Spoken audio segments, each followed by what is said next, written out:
Começando mais uma EBDani. Hoje o tema é as 70 semanas do profeta Daniel.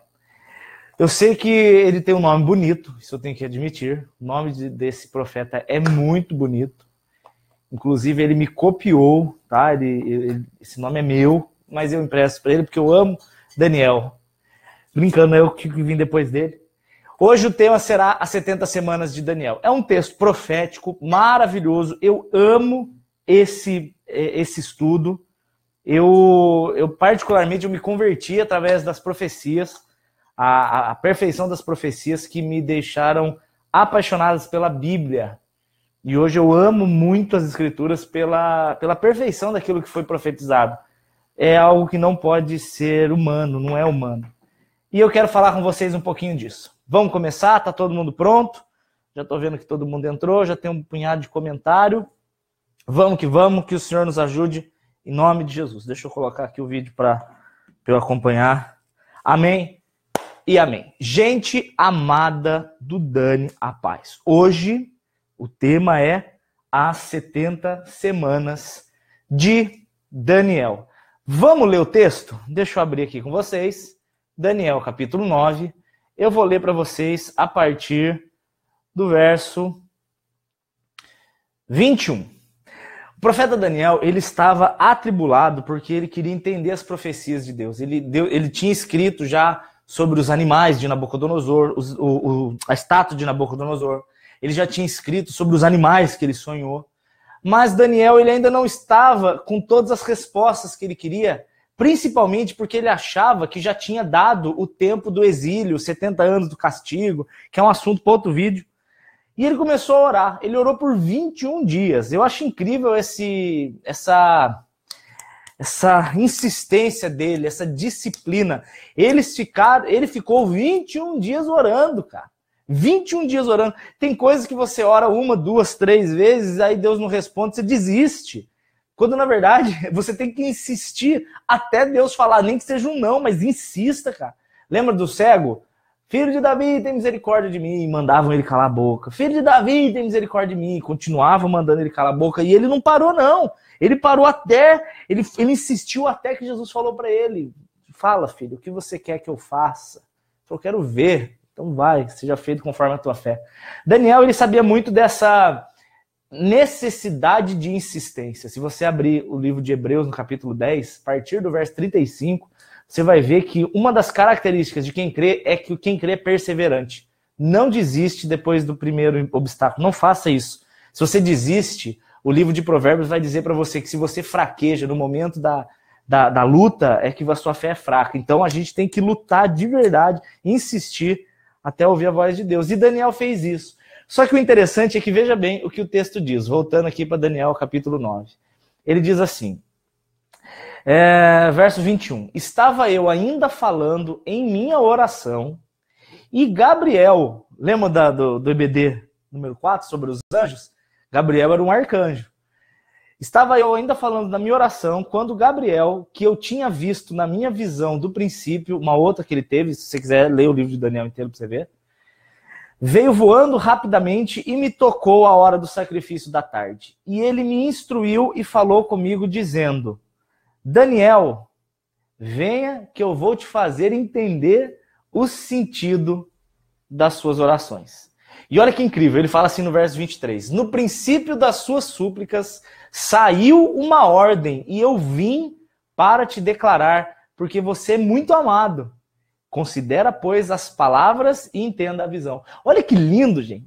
Ele diz assim, Daniel, eu vim responder hoje, 21 dias depois. Mas desde o primeiro dia sua oração está ouvida. Isso eu quero falar é para você. Você que acha que Deus não está ouvindo a sua oração, você que acha que o Senhor ele está distante, você está falando uma besteira. O Senhor não está distante. Ele está recebendo desde o primeiro dia, desde o primeiro momento em que você ajoelhou para orar, ele está recebendo as suas orações. Para responder na hora certa. Deus não responde nem antes e nem depois. Ele responde na hora certa. E aí, Daniel, depois de 21 dias, ele recebeu a resposta, mesmo a oração dele já sendo ouvida desde o primeiro dia. Isso é incrível, que demais. E aí vem a palavra do anjo que diz assim: Daniel, entenda, desde a saída da ordem para restaurar e edificar a cidade de Jerusalém, até o Messias, o príncipe, haverá 7 semanas e 62 semanas. Então ele fala aqui 2 momentos. Primeiro momento, edificar e restaurar Jerusalém. E o segundo momento, a entrada do Messias ou príncipe que há de vir. Aí ele vira e fala assim, 7 e 62 semanas. As ruas e os muros se reedificarão, porém em tempos angustiosos. Depois destas 62 semanas, o Messias será cortado, não para si mesmo. E o povo daquele príncipe que virá, esse príncipe é o anticristo, destruirá a cidade e o santuário. E o seu fim será como uma inundação, e até o fim haverá guerras e assolações. Vou parar aqui antes de eu entrar no verso 27, que é a última semana. Gente, primeiro de tudo, para a gente começar a entender esse texto, a gente tem que entender o que significa, em hebraico, a palavra semana. Cadê minha caneta? Tá aqui. A Bíblia diz, eu estava ouvindo, gente, eu fiquei até arrepiado agora, eu estava assistindo eu estava assistindo a pregação, sabe quando você ouve a Bíblia em áudio? O cara estava lendo no hebraico e ele começou a ler esse verso 24, 70 semanas estão, ele chegou e falou assim, Shavuahim, Shivorim. Cara, me deu vontade de chorar. Falei, mano, Jesus falava assim, cara, tipo, hebraico, coisa linda. Mas enfim, essa palavra, Shavuahim, que significa semana, nós entendemos ela de um jeito errado. Para você entender de uma vez por todas esta profecia, você tem que entender uma coisa. Eu vou comparar com o português. Se eu escrever dúzia, vou falar dúzia, o que você vai entender? Que dúzia é o quê? Dúzia são 12 dias? Dúzia são 12 ovos? Normalmente a gente compra uma dúzia de ovo. Dúzia é meia. Se eu falar dúzia, você já automaticamente entende como ovo, ou meia, ou dia? Não. Você entende que dúzia é um conjuntinho de 12 partes. 12. Você entende que dúzia é 12 alguma coisa. Do mesmo jeito, essa palavra semana, shivorim, em hebraico, ela significa um conjuntinho, 1, 2, 3, 4, 5, 6, 7. Ela significa um conjunto de 7. Não necessariamente de dias. É aí que já começa a primeira dificuldade para entender esse texto. Porque normalmente as pessoas leem como 70 semanas, entendendo que são 70 semanas, ou seja, 70 vezes 7, são 490 dias. Mas a Bíblia não diz que são semanas de dias, porque ela diz semana é 7 alguma coisa. Do mesmo jeito que no português a gente usa dúzia, é 12 alguma coisa. Então a gente já tem que começar a entender que a semana que ele está falando é 7 alguma coisa, mas a gente não sabe. Então ele está falando que, Daniel, estão separadas 70 semanas sobre o povo. Ou seja, estão separadas 70 vezes 7, 490 alguma coisa está separada para o povo. Vocês estão entendendo até aí? Daniel, capítulo 9, versos 24, 25, 26 e 27. Aí ele fala assim, verso 25. Da saída da ordem para restaurar e edificar Jerusalém e até o Messias, o príncipe, 7 semanas e 62 semanas. Então ele separa aqui em 2 períodos. Primeiro, ele fala assim, Daniel, da saída da ordem para restaurar, olha que incrível, uma ordem para restaurar Jerusalém. Ele fala 7 semanas. Aí ele vem e ele fala uma segunda parte, até o Messias. Serão, ele fala 62 semanas. 62 semanas. O que é incrível é que Daniel ele escreve isso ainda não tinha acontecido a saída para a ordem de restaurar Jerusalém. O que eu quero que vocês entendam aqui é o seguinte: nós temos uma base que é a verdade, que é a Bíblia, tá?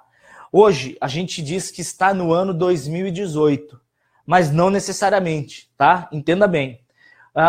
O calendário ele tem muitos erros, muitos erros. Primeiro que o ano bíblico não usa 365 ou 366 dias em ano bissexto. Ele não usa isso. O calendário bíblico, ele usa 360 dias. Todo ano bíblico é 360. Segundo, nós temos um calendário que foi registrado, documentado no século II, ou seja, no ano 200 depois de Cristo. Muitas datas anteriores estão erradas. Jesus, com certeza, não nasceu no ano 0. Ele provavelmente nasceu lá para o ano -4, -6. Ele não nasceu exatamente no ano 0. Isso por vários erros de calendário. Então, quando eu for usar aqui a profecia, nós temos que partir da profecia e não do nosso calendário chamado de gregoriano, que está errado. Tá entendendo? Você não pode usar o calendário pegando 2018 menos 2000 menos 1000, não vai encaixar direito. Você tem que partir da profecia. O início da contagem desses 7 anos, ele dá um pouco de divergência entre os teólogos. Por quê? Nós tivemos 2 ordens de restauração de Jerusalém. Nós tivemos primeiro uma ordem de Ciro com Esdras. E depois nós tivemos uma outra ordem de Artaxerxes com Neemias. Eu, Dani, creio que a contagem da promessa, ela se dá a partir de Neemias. Por quê? Esdras recebeu de Ciro, você vai ver isso no capítulo 1 de Esdras, ele recebeu de Ciro uma ordem para restaurar o templo e não a cidade. Neemias já recebeu de Artaxerxes uma ordem para edificar a cidade e os muros. Então eu creio que essa profecia, ela se dá início com o Ciro, mas ela vai terminar só lá com Artaxerxes. Só que nós temos um modo de comprovar essa primeira parte, que a Bíblia, todos os detalhes da Bíblia são propositais. Você tem que aprender a ler com os seus olhinhos espirituais abertos. Você não pode ler igual um gibi da Mônica. Cada palavrinha tá ali porque era para estar ali. Se você pegar, por exemplo, João, capítulo 2, eu vou até anotar aqui porque eu achei isso incrível. João, capítulo 2, verso 20, um homem vai chegar e vai falar assim, o templo, eu vou até ler aqui para vocês, é muito legal isso, ó. João 2, 20. João 2, 20. João 2, capítulo 20. Os judeus responderam a Jesus, esse templo levou 46 anos para ser construído e o Senhor vai levantá-lo em 3 dias. É interessante você ver que ele fala assim, o templo demorou 46, só que você está falando que se são 7 semanas, dá 49. Amado, da ordem para ir, eles tiveram que sair lá da Babilônia, ir até Jerusalém. A Bíblia diz em Esdras que eles demoraram 5 meses só para ir são 5 meses.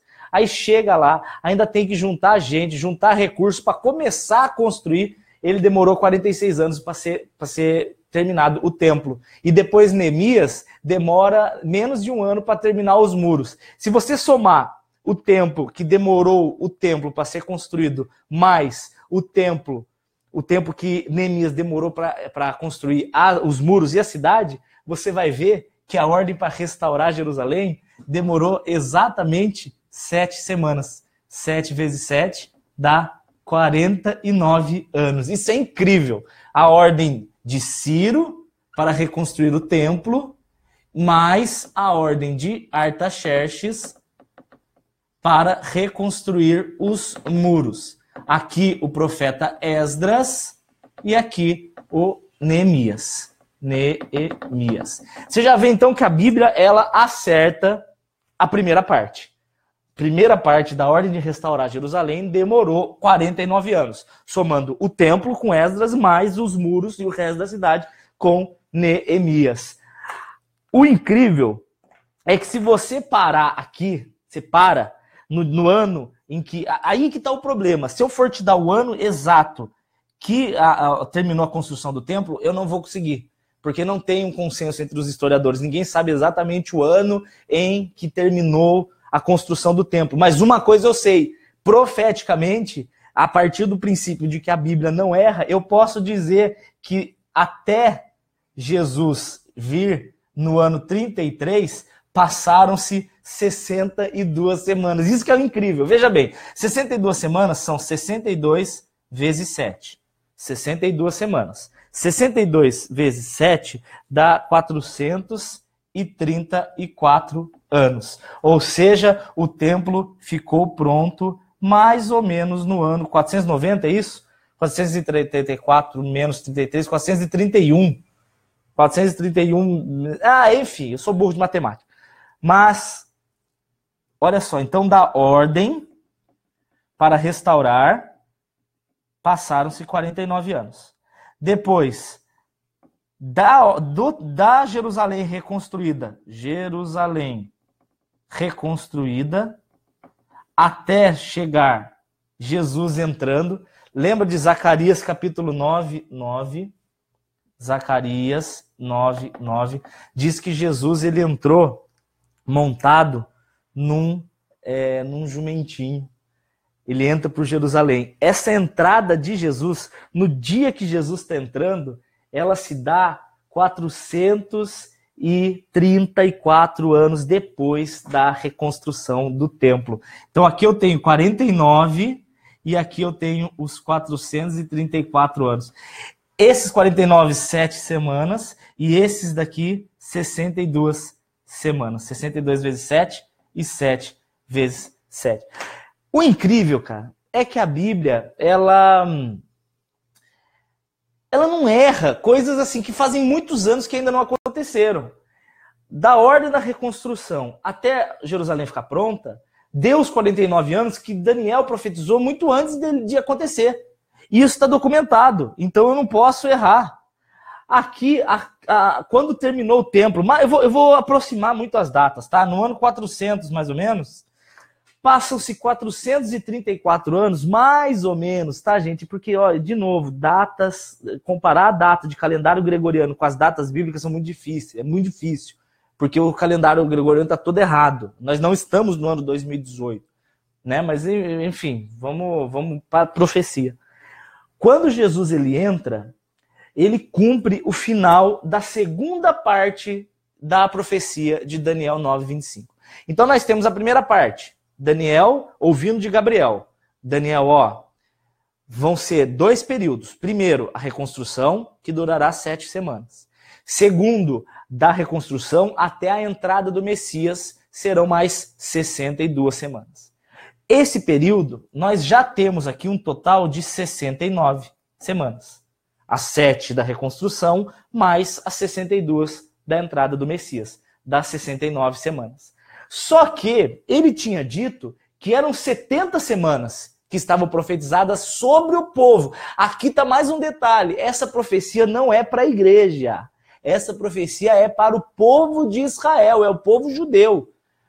Dani, mas agora a igreja é o povo judeu. Não. Ele está falando sobre pessoas que são filhos de sangue ali das 12 tribos. Pode ser que você seja, pode ser que eu seja, não sei. Meu avô era da Síria. Vai saber se ele tem algum gene de alguma tribo lá de Gad, Azer, Zebulon. Eu não faço a menor ideia.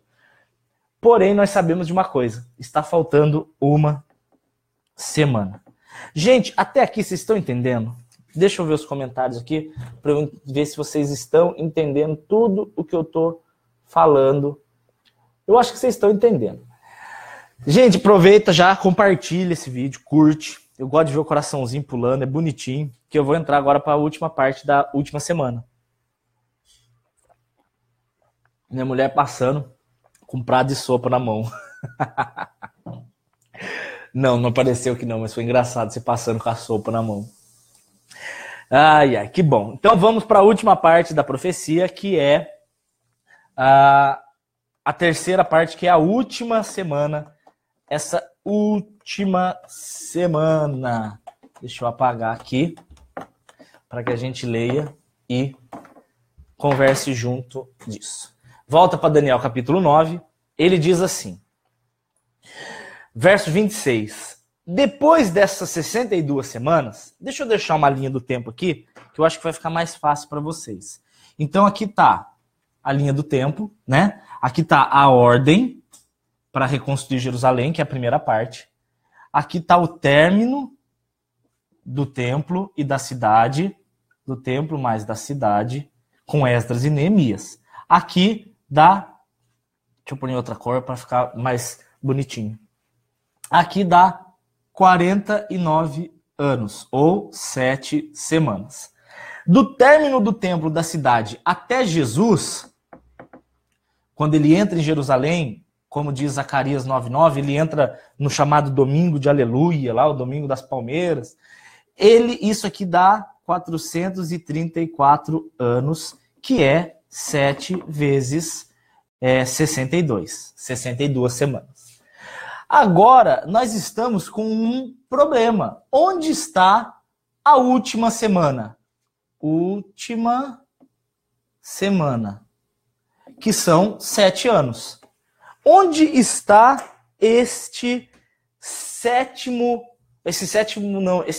última semana de 7 anos? Ele diz assim, verso 26. Depois das 62 semanas, aqui, o Messias será cortado. Eita, Jesus volta para casa. Ele é arrebatado, como está escrito em Atos capítulo 1. Ele volta para casa. Jesus cumpriu todo o ministério dele, né? Veio, pregou, curou, trouxe a salvação, morreu, pagou os pecados, ressuscitou dentre os mortos, nos trazendo a salvação, ficou mais 40 dias, derramou o Espírito Santo no Pentecostes e subiu. Ali ele foi cortado. Aí ele diz assim, então o povo do príncipe que há de vir destruirá a cidade e o santuário. Gente, pouco depois de Jesus, no ano 70 mais ou menos, a cidade de Jerusalém é destruída e não mais foi reconstruída. Veja bem, nós tivemos um primeiro templo destruído na Guerra da Babilônia, que era o primeiro templo de Salomão, isso você precisa entender. O primeiro templo foi destruído, tá? O primeiro templo que Salomão fez foi destruído pela Babilônia. Muito tempo depois, foi reconstruído com Neemias e Esdras, o segundo templo, que é esse que terminou aqui depois do primeiro período das 7 semanas. Esse templo, no ano 70 depois de Cristo, ele foi destruído de novo pelo povo do príncipe que há de vir. E aí ele fala assim, que até o final haverá guerras e assolações. Por isso que quando você ouve dizer que está tendo guerra no Oriente Médio, ou que os países, Coreia do Norte, se bem que agora eles fizeram um tratado de paz, o que é mais profético ainda, sempre haverá guerras. Só que aí Jesus diz, quando vier a paz, Mateus capítulo 24, então virá a destruição. Então, todas as guerras que aconteceram, elas já eram para ter acontecido mesmo, já era profético.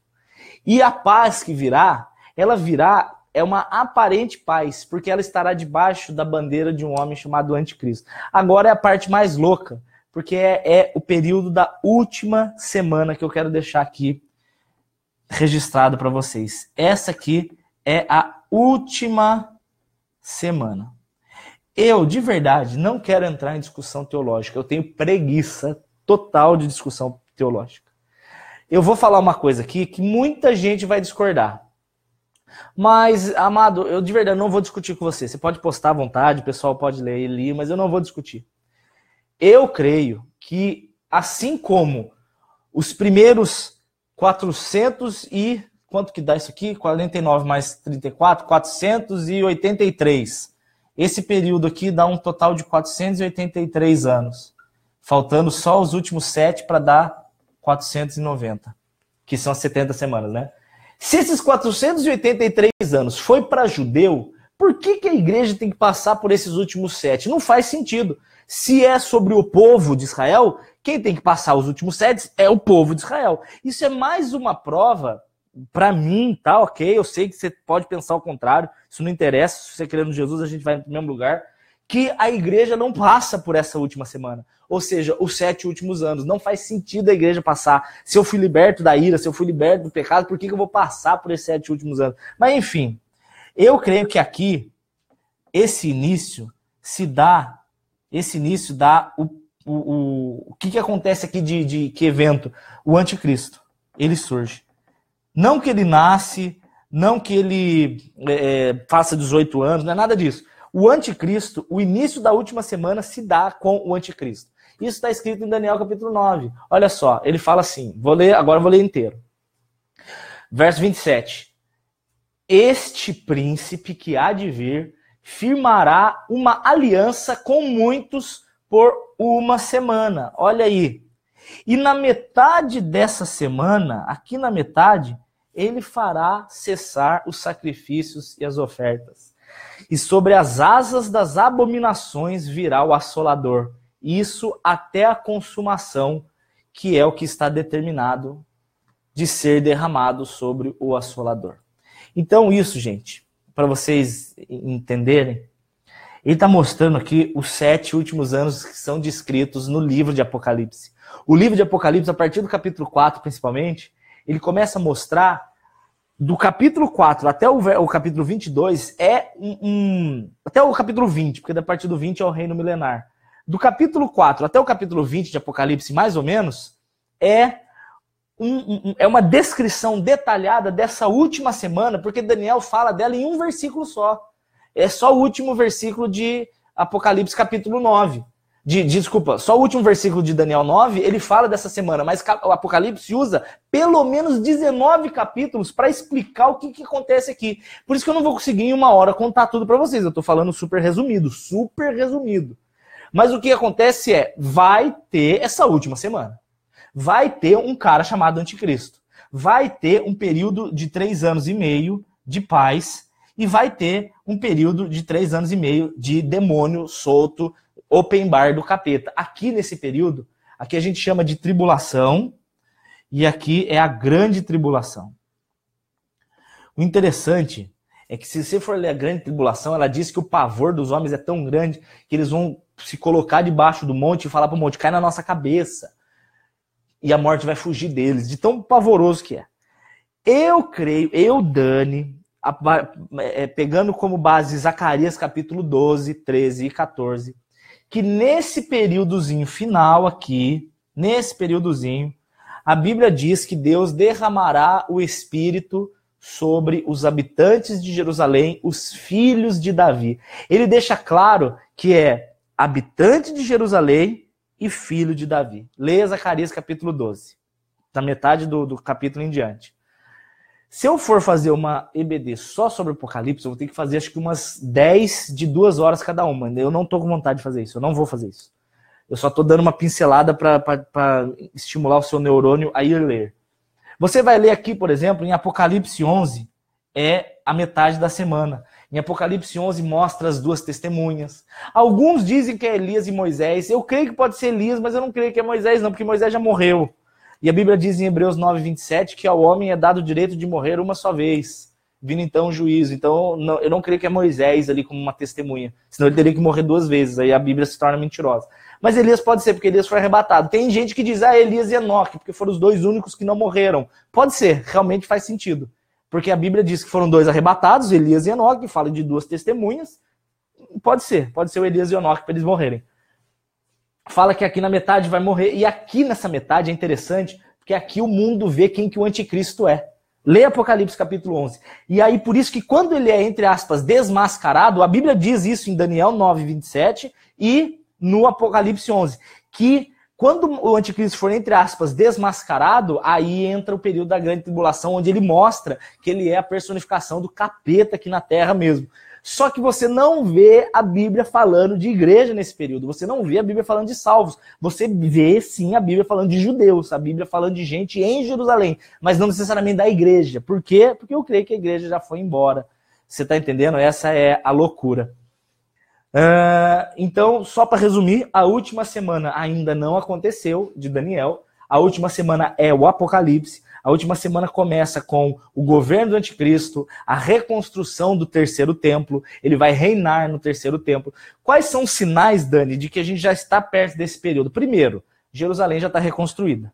Jerusalém foi reconstruída em 1947, depois em 48, depois em 67. 67 que Jerusalém passou para a mão dos judeus. Então, até 1967, não poderia ter se cumprido essas profecias. A partir de 1967, coisa de 50 anos atrás, já começou a ficar todo mundo com o olho aberto, falando, olha, a última semana pode começar a qualquer momento, porque as profecias já se cumpriram.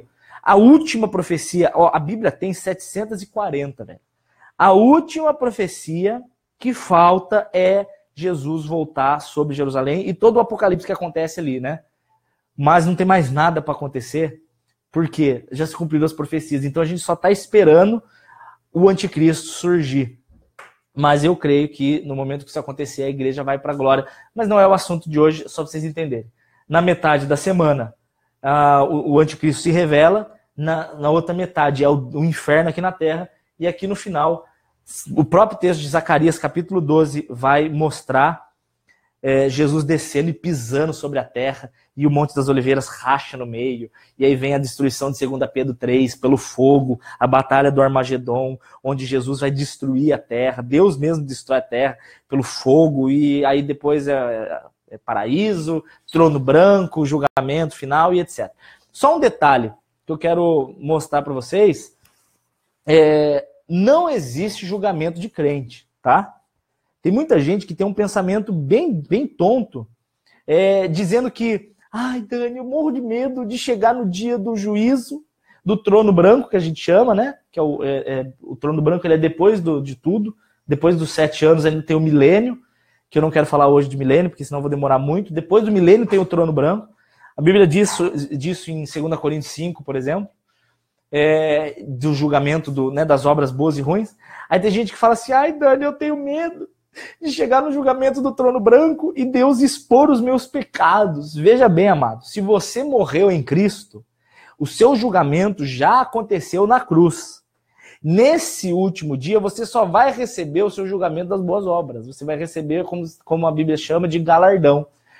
Ai, Dani, mas o galardão não é para o milênio, não é para essa terra. Gente, Jesus em Mateus capítulo 5, ele diz, grande é o vosso galardão nos céus. Se ele diz galardão nos céus, ele não diz galardão na terra, ele diz galardão nos céus. Então é óbvio que o galardão não é para agora. E está lá, Mateus capítulo 5, a partir do verso 11. Bem-aventurado quando vos perseguirem, injuriarem, mentindo, disserem todo mal contra vós por minha causa. Alegrai-vos e exultai-vos, porque assim perseguiram os profetas que foram antes de vós, e grande é o vosso galardão nos céus. Galardão nos céus, no céu, pronto. Então galardão é no céu. Dani, fala sobre o milênio. Então, filho, na verdade você tem que ler Apocalipse capítulo 20 em diante. Ele vai falar que depois da destruição do Armagedon, eu vou colocar aqui, Armagedon. Armagedon. É uma destruição causada, em 2 Pedro 3, de acordo com ele, é fogo, né? Sei lá. Eu creio que é bomba atômica. Se você quer saber, eu acho que é bomba atômica. Tanto é que Zacarias, no capítulo 14, ele vai falar sobre esse momento de pós-tribulação. Ele fala que a carne dos cavaleiros que lutaram contra Jerusalém derrete na hora e eles caem das órbitas, assim. Gente, isso aí é pulverizar por bomba atômica, só pode. E depois do Armagedon, a Bíblia diz sobre um período de 1000 anos, aqui ó, um período de 1000 anos. É literal, claro que não, que é metafórico, claro que não é literal. Durante 1000 anos, Satanás vai estar preso e e aí Jesus vem aqui e tal. Eu não vou falar sobre o milênio, de verdade. É muito assunto. Você quer ouvir sobre o milênio? Aff, velho. Eu vou falar... Não, na verdade, a minha mulher tá... Primeira vez que ela fica tão curiosa assim por uma EB Dani. Então eu vou falar. Falar sobre o milênio.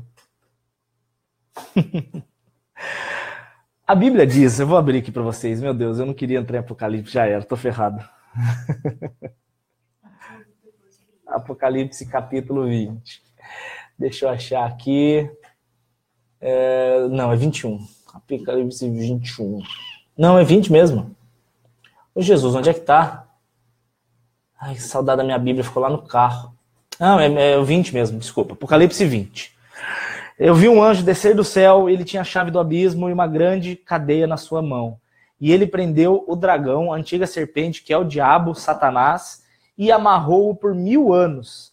E ali lançou no abismo e o encerrou, e colocou sobre ele um selo para que não mais engane as nações, até que os 1000 anos se acabem. Depois importa que seja solto por um pouco de tempo. O que acontece aqui? Gente, aqui é uma mistura de muitos textos, um monte de gente vai discordar, porque Apocalipse é impossível de se existir uma unidade de pensamento. Você pode ir em qualquer igreja católica, qualquer igreja evangélica, qualquer igreja de qualquer denominação, e eles vão ter pensamentos diferentes, porque Apocalipse é muito difícil. Mas eu vou falar o que eu entendo de Apocalipse agora. Se você falar discordo, eu nem vou discutir com você. Eu falo, ok, amado. Esses 1000 anos, eu entendo, comparando com Zacarias 12, 13 e 14, que vocês vão ter que ler, não dá tempo de eu falar agora. Ele mostra, principalmente no capítulo 14, que depois desta praga, desse momento, que eu creio que é uma comparação com 2 Pedro 3, mostrando o fogo destruindo a terra, ou a bomba atômica, ela mostra que os povos irão anualmente até Jerusalém para prestar adoração, para que chova na terra deles. Gente, isso não aconteceu até hoje. Até hoje, se você não for adorar em Jerusalém, chove sobre a sua horta do mesmo jeito. Tem fazendeiro do mesmo jeito. Ele está falando de um período após uma grande guerra mundial, que quem não for até Jerusalém não será abençoado, não terá chuva sobre a sua fazenda. O que eu, Dani, entendo? Eu entendo que aqui no Armagedon sobrará um pouco de gente ainda, de acordo com Zacarias 14. Sobrará um pouco de gente. Esse pouco de gente... Só um detalhe, eu estou falando isso para vocês porque é o meu entendimento. É o que eu tive até hoje. E eu confesso para vocês que eu posso continuar estudando mais, porque é o assunto que eu mais gosto de estudar, e eu chegar à conclusão que eu estou totalmente errado. Essa é a loucura. Por isso que eu estou falando para vocês a minha opinião, baseada em textos, lógico, mas eu preciso que vocês leiam para que vocês concordem ou discordem, tá? Não vão falar assim, ó, eu tenho certeza que é verdade porque o Dani falou. Eu não carimbo. Apocalipse eu não carimbo nada como sendo verdade absoluta, eu não carimbo não. Estou te falando que eu entendo. Em Zacarias 14 mostra então que esse povo tem que subir e adorar a Jerusalém. Eu entendo que Jesus estará nesses 1000 anos reinando em Jerusalém, no monte. Jesus vai estar lá em cima. Nossa, parece o Cristo Redentor do Rio de Janeiro, mas está lá em cima do monte. E nós estaremos reinando junto com ele. Nós quem, Dani? Os que creram e morreram com Jesus. O resto do mundo que sobrou do Armagedon, aquele pouquinho de gente, subirá sempre para adorar no monte, prestar sacrifícios e etc. a Deus. E quem não vier vai chover sobre eles. Não vai chover sobre eles. Aí o interessante é que no final desses 1000 anos, a Bíblia diz que Satanás é solto de novo, isso está lá em Apocalipse 20, e ele vai sair para enganar as nações. Quem que ele vai enganar? Os ímpios que ficaram. Por quê? Quem está salvo com Jesus, é impossível que ele vai enganar. Estou salvo em corpo glorioso, ressuscitado, como é que ele vai me enganar? Ele vai enganar aquele pouquinho que ficou, que subia de ano em ano. Aí o que interessa é que aqui haverá outra destruição, velho. Só que aqui não é mais o Armagedon, aqui é Jesus mesmo que ele chega e assopra Satanás. Aí acontece um negócio muito interessante aqui, que ele fala que ele vai lançar a morte, ele vai lançar o Hades, ele vai lançar o diabo, a trindade, né, que é o diabo, mais o profeta, mais a besta, mais todos aqueles que adoraram a besta, que são todos os ímpios, ele vai lançar todo mundo num lugar chamado Lago de Fogo. Então entenda bem, olha só, o inferno não necessariamente existe hoje. O que existe hoje é um lugar chamado Hades. O Lago de Fogo que a gente entende como... o problema é que as pessoas traduzem tanto Hades como Lago de Fogo o inferno, e são dois lugares diferentes. O Hades é uma sepultura hoje, é uma prisão onde estão os ímpios. O Lago de Fogo não. O Lago de Fogo é um lugar onde Deus vai lançar o Hades. O que foi, bem? Hã? Pode. Pode pegar. O que está acontecendo? Não, mas a câmera está aqui, a câmera não está aqui.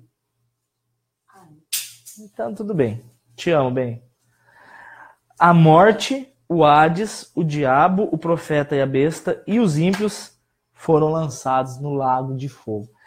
Aí, após o Lago de Fogo, é o trono branco e o trono branco não, é o que a gente chama de paraíso. Tem gente que fala que é céu, paraíso, Nova Jerusalém. Eu gosto de Nova Jerusalém porque aí fala, né, que é bonito o texto, que desce do céu. Quer fazer uma pergunta? No milênio não tem galardão?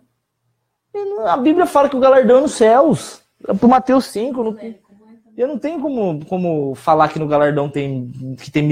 Aí ele perguntou, Dani, mas no milênio não vai ter galardão? Eu não enxergo isso em nenhum texto. Se tiver, me falem. Mas o texto que fala sobre galardão, principalmente Mateus 5, fala sobre nos céus. Aí você vai ver. O último ponto está aqui. É o 21, né, de Apocalipse. Aí, é isso. Então, depois de tudo isso, depois de passar a última semana, depois de passar milênio e depois de passar tudo, eu vi o novo céu e a nova terra, a cidade santa, a Nova Jerusalém, que de Deus descia do céu, e etc, etc. Aí a gente vai viver para sempre. É isso. É isso. Ninguém tem alguma pergunta? Alguém quer fazer alguma pergunta? Alguém quer fazer alguma pergunta? Aproveita, que essa é a hora. Já deu 40 minutos, minhas costas já estão doendo de eu ficar em pé aqui.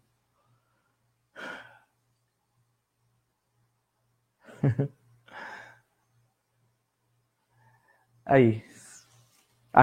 Primeira. É aqui que se cumpre, todo joelho se dobrará e toda língua confessará. Filipenses 2, né? Exato. Todo mundo aqui vai ter que dobrar o joelho. Todo mundo aqui vai ver que Jesus é o Senhor. Todo mundo aqui vai ter que confessar, não vai ter outra opção. Tem uma galera perguntando se vai haver uma segunda chance. Eu creio, eu entendo, e a Bíblia diz que não vai ter.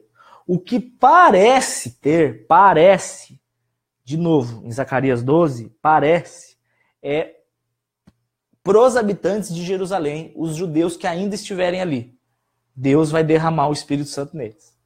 Então, a salvação após o arrebatamento, eu entendo, bem na minha simplicidade, de que haverá para alguns judeus escolhidos. Alguns. Mas não, por exemplo, eu e você, não dá mais, já era. Os que não forem arrebatados vão ter que morrer para Jesus para serem salvos. A Bíblia não diz isso em nenhum lugar. Isso aí é uma lenda, não tem nada escrito.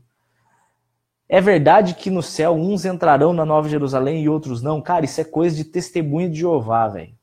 Em que semana estamos? De novo, a gente não sabe em qual semana estamos. Acabou as 483, falta a última. Acabou, né, os 483 anos, que são as 69 semanas, já acabaram em Jesus. Jesus, ele foi o cumprimento delas. Falta uma semana. Essa última semana ainda não começou. Então nós não estamos na última semana. Não, se nós não estamos na última semana, porque a última semana começa com o anticristo. Gente, não começou a última semana porque ela começa com o anticristo. Ainda não tem um homem dominando o mundo, não tem. Então nós não estamos na última semana. Tá?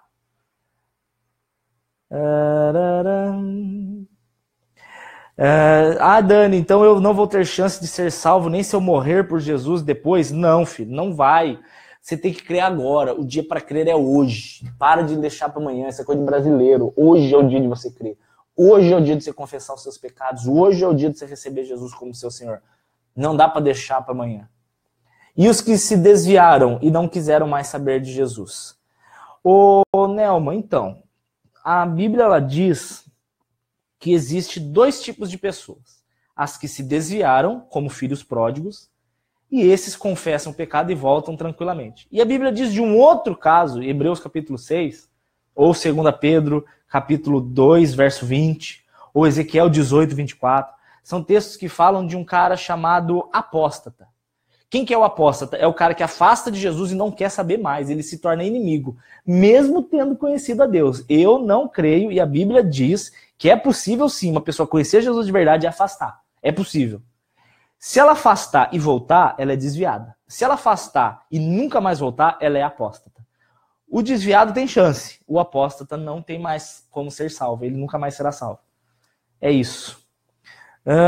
Nós veremos o anticristo, então? Não, filha. Se a gente... Bom, vou te falar o meu pensamento, ok? Porque tem gente que crê que a igreja passa. Eu não vejo o menor sentido da igreja passar. Olha que bom exemplo do Samuel. A parábola das 10 virgens é um exemplo de que não há salvação. O noivo veio, perfeito, filho. Mateus capítulo 25. O noivo veio, encontrou as 5 virgens com azeite e as outras 5 sem. As que estavam sem ficaram sem noivo. Tchau, pardal. Os 144 mil são judeus? Sim. Eu não sei de onde que os testemunhos de Jeová acham que existe os 144 mil escolhidos. Gente, isso é desesperador. A Bíblia deixa claro que os 144 mil são 12 mil de cada tribo, homens que não tocaram em mulher. Então, primeiro, tem que ser judeu, segundo, tem que ser homem, e terceiro, tem que ser virgem. E tem um monte de mulher, testemunho de Jeová, que acha que é dos 144 mil. Não faz sentido, velho. Não faz sentido. A marca da besta. Ó, Anderson, boa pergunta. Gente do céu, virou Apocalipse. Sabia que ia chegar nisso, eu sabia. A Bíblia diz sobre uma marca, na mão ou na testa. Há quem diga que a marca é um chip. E há quem diga que a marca é as obras das mãos e o entendimento, por isso mãos e cabeça. Vou te dar um exemplo. Vamos fingir que alguma pessoa chega e fala assim pra mim: ah, Dani, agora tem um chip que você põe no pulso e você não precisa mais usar nenhum cartão de crédito nem nada. Eu vou achar estranho, lógico, que parece o que o Apocalipse está falando. Mas e se eu puser e eu puder continuar falando que Jesus é o meu Senhor? Aí não faz sentido ser a marca da besta. Porque a marca da besta ela tem uma característica. Aqueles que não tiverem, não poderão comprar e vender. Então, eu acho muito estranho, hoje, eu acho que isso não é para agora, pode ser que aconteça mais para frente, não sei. Mas você consegue imaginar que os bancos, eles deem para você um papel? Você consegue imaginar isso acontecendo agora? Eu acho que não. Falando assim, olha, você quer pôr o chip, mas para pôr você não vai poder falar de Jesus, você não pode crer. Se você crer em Jesus, você vai ficar sem comprar nada. Eu acho que não vai acontecer isso agora, pode ser que mais para frente. Então eu sou daqueles que pensam que a marca da besta, na verdade, é uma ideologia e não necessariamente um chip em si. Mas eu confesso pra você que se tiver um chip pra tomar o lugar de todas as coisas, eu não vou pôr, não. Eu vou ficar com medo. Tá entendendo?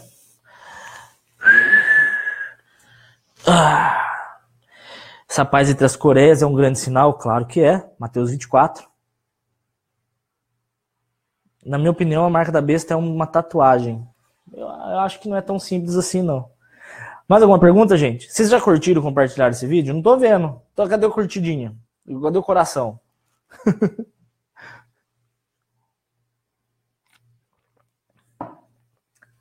Se ninguém fizer mais pergunta, em 10 segundos eu paro. E vou tomar banho.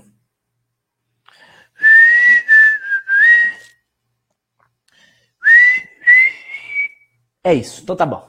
Bom demais. Gente, foi um prazer ter vocês aí. A gente faz mais EBD sobre Apocalipse mais pra frente. E deixa eu falar, antes que eu me esqueça. Como sempre, eu preciso falar, vocês vão odiar, mas eu não posso fazer nada. Quem quiser fazer parte desse ministério, que ele continue.